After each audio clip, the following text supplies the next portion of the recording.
This is Logan Welch. I'm the product marketing manager for photoelectrics, inductives, ultrasonic, and capacitive sensors here at Balluff. Today I want to talk about the new BES entry line of Proxys.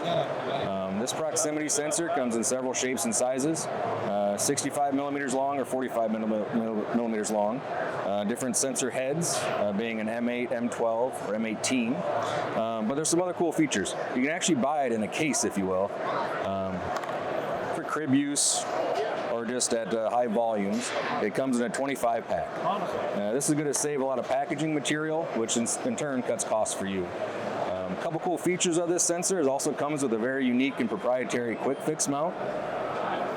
Seen here, this is a toolless mount. So in essence, you never have to get out a pair of pliers or a wrench to remount the prox. It also lets you set it in the mount and not have to readjust it for the distance to the target. Also want to show you the 360 indication light. As you can see here, the connector is actually a see-through or translucent plastic.